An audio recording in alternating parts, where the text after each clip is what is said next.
দেশব্যাপী ধর্ষণের প্রতিবাদে কিন্তু আপনারা দেখতে পাচ্ছেন যে এই মুহূর্তে ঢাকা বিশ্ববিদ্যালয়ের বিভিন্ন হলের শিক্ষার্থীরা কিন্তু আন্দোলনে নেমেছেন। অর্থাৎ যেই মাগুরায় আসলে মূলত যেই আসিয়া ৮ বছর বয়সী আসিয়া তার যেই ধর্ষণ সেই ধর্ষণের প্রতিবাদে কিন্তু বিক্ষোভে নেমেছিল রাজধানীর ঢাকা বিশ্ববিদ্যালয়ের বিভিন্ন হলের শিক্ষার্থীরা। এবং দেখতে পাচ্ছেন যে এই মুহূর্তে কিন্তু যেই রাজুর ভাস্কর্য সেই রাজুর ভাস্কর্যের একেবারে সামনে কিন্তু বিভিন্ন হলের শিক্ষার্থীরা তারা কিন্তু অবস্থান করছেন। এবং কিছুক্ষণ আগেই কিন্তু বিভিন্ন যেই নারীদের যেই হলগুলো ছিল, নারী শিক্ষার্থীদের যে হলগুলো ছিল সেই হলগুলো থেকেও কিন্তু হাজার হাজার শিক্ষার্থী কিন্তু নেমে এসেছিলেন এই রাজুর ভাস্কর্য এলাকায়। এবং রাজুর ভাস্কর্য থেকে কিন্তু তারা কিন্তু এই ধর্ষণের প্রতিবাদ জানিয়েছেন। এবং দেখতে পাচ্ছেন যে আমরা দেখতে পাচ্ছি যে বৈষম্য বিরোধী ছাত্র আন্দোলনের যেই সমন্বয়ক উমামা ফাতেমা তাকে কিন্তু আমরা দেখতে পাচ্ছি। এবং রাজুর ভাস্কর্যের সামনে কিন্তু এই মুহূর্তে কিন্তু যেই কয়েকশো শিক্ষার্থী ঢাকা বিশ্ববিদ্যালয়ের কয়েকশো শিক্ষার্থী কিন্তু এখনও অবস্থান করছেন। এবং কিছুক্ষণ আগেই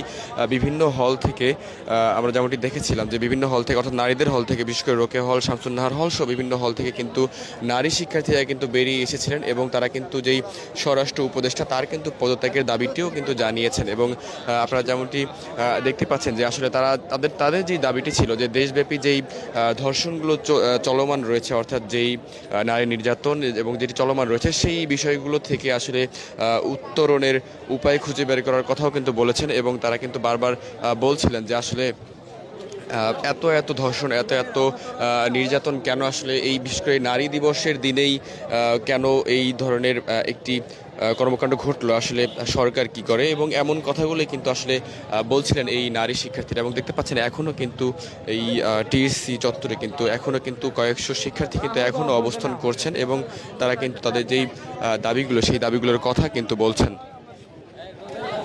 আমরা একটু একজন শিক্ষার্থীর কাছে কিন্তু একটু জানতে চাইব, একটু আজকে আসলে মূল ঘটনাটি কি ছিল একটু জানার চেষ্টা করব। কি বলার আছে, রয়েছে স্বরাষ্ট্র মন্ত্রণালয় রয়েছে, কি বলার আছে?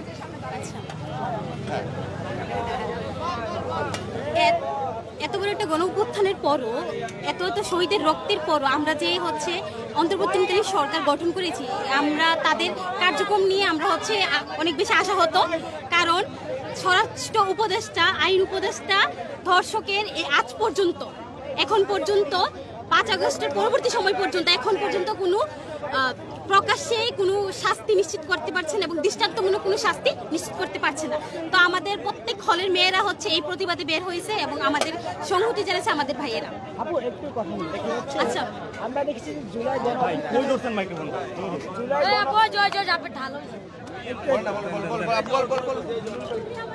দর্শক, আমরা এক নারী শিক্ষার্থীর সঙ্গে কথা বলছিলাম। তিনি যেমনটি জানাচ্ছিলেন যে আসলে মূলত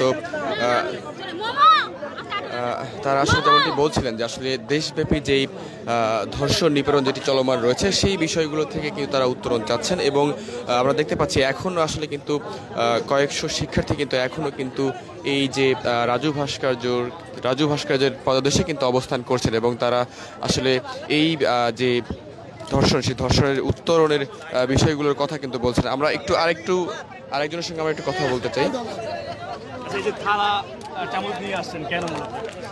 আসলে এই থালাবাটি কাজে লাগছিল, মেয়েরা ঘুমিয়েছিল, তো ঘুমন্ত অবস্থায় মেয়েদের জাগানোর জন্য, আমাদের স্লোগান দেওয়ার জন্য এগুলো আমাদের অস্ত্র হিসেবে কাজ করেছে। জুলাই আন্দোলনও দেখেছিলাম আমরা, মেয়েরা থালাবাটি নিয়ে আসছিল, তখনকার উদ্দেশ্য আর এখনকার উদ্দেশ্য কি একই? তখনের উদ্দেশ্য ছিল একটা ফেসিস্টকে সরানো গদি থেকে, আর এখনো উদ্দেশ্য হয়েছে যে এত এত ধর্ষণ মামলা, এত এত ধর্ষক ৫ই আগস্টের পরবর্তী আমরা চেয়েছিলাম যে আমাদের একটা আমাদের বিচার ব্যবস্থা, আমাদের ধর্ষণ হলে দর্শকের যে শাস্তি, প্রকাশ্যে শাস্তির বিধান, অথবা আপনার আমাদের দাবি হচ্ছে প্রকাশ্যে দর্শকের মৃত্যুদণ্ড দিতে হবে। আর স্বরাষ্ট্র উপদেষ্টা, আইন উপদেষ্টা নিজেদের যে কাজের যে গাফিলতি, তারা আমার মনে হয় তারা কার্যালয়ে বসে বসে খায় দায় ঘুমায়। এতগুলা শহীদের রক্তের উপর পাড়া দিয়ে যে অন্তর্বর্তীকালীন সরকার গঠিত হয়েছে, এই সরকারের দায়ভার তারা তো এই রাষ্ট্রের দায়ভার তারা তো নিতেছেন। নারীদের যে এই নিরাপত্তাহীনতায় ভুগছে, আসলে এটা নিরাপত্তাটা কিভাবে জোরদার করা যেতে পারে? আমি নারী হিসেবে না, আমি একটা দেশের নাগরিক হিসেবে আমি যাতে 10টার পরে বাইরে থাকতে পারি। আমরা একটু আরেকজনের সঙ্গে কথা বলতে চাই। আওয়ামী আমলে জেল থেকে বারবার পালিয়েছে।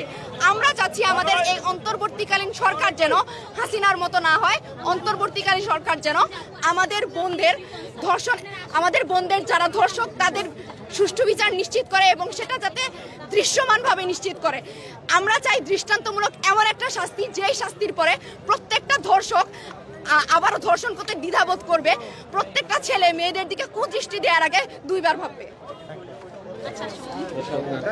আমরা এক শিক্ষার্থীর সঙ্গে কথা বলছিলাম, তিনি যেমনটি জানাচ্ছিলেন যে আসলে যেই মাগুরায় আসলে যেই ধর্ষণের ঘটনাটি ঘটেছে সেই ঘটনাটি আসলে যে বিচার, সেই বিচারটি আসলে প্রকাশ্যে করতে হবে এবং শুধু এই বিচারটি নয়, আসলে যেখানে যত ধরনের ধর্ষণের ঘটনাগুলো ঘটছে সেই ঘটনাগুলোর কিন্তু আসলে যেই প্রকাশ্যে বিচারের দাবি কিন্তু আসলে শিক্ষার্থীরা করছেন। আমি যদি একটু পুরো ঘটনাটি সামারাইজটি করি, যে আসলে মূলত দেশব্যাপী আসলে যেই ধর্ষণের ঘটনাগুলো ঘটছে সেই ঘটনাগুলোর আসলে প্রকাশ্যে বিচারের দাবিতে কিন্তু আসলে এই মুহূর্তে কিন্তু ঢাকা বিশ্ববিদ্যালয়ের যে রাজুর ভাস্কর্য, সেই রাজুর ভাস্কর্যের পাদদেশে কিন্তু কয়েকশো শিক্ষার্থী কিন্তু এখন অবস্থান করছেন এবং তারা কিন্তু বলছেন যে আসলে এই যে বাংলাদেশ সরকারের অর্থাৎ অন্তর্বর্তীকালীন সরকারের যেই উপদেষ্টারা যারা রয়েছেন তারা আসলে কতটুকু তাদের দায়িত্ব পালন করছেন সেই প্রশ্নগুলো কিন্তু শিক্ষার্থীরা তুলছেন এবং তারা কিন্তু বারবার বলছেন যে আসলে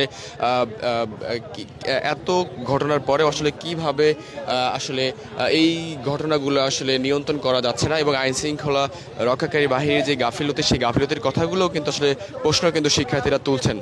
দর্শক, এই মুহূর্তে কিন্তু দেখছেন যে ঢাকা বিশ্ববিদ্যালয়ের পাদদেশে কিন্তু যেই বিভিন্ন হলের শিক্ষার্থীরা তারা কিন্তু রাজুর ভাস্কর্যের পাদদেশে অবস্থান করছেন এবং তারা তাদের যেই দাবি দেওয়া সেই দাবি দেওয়ার কথাগুলো বলছেন এবং দ্রুত আসলে যেই ধর্ষণ, সেই যেই ধর্ষণ করা হয়েছে সেই ধর্ষকের বিচারের দাবির কথা কিন্তু শিক্ষার্থীরা বারবার বলছেন। দর্শক, আমরা ক্ষণে ক্ষণে আপনাদের সঙ্গে যুক্ত হব এবং দেশের সকল খবর সবার আগে পৌঁছে দেওয়ার চেষ্টা করবো। এতক্ষণ আমাদের সঙ্গে যুক্ত থাকার জন্য সবাইকে ধন্যবাদ জানাচ্ছি।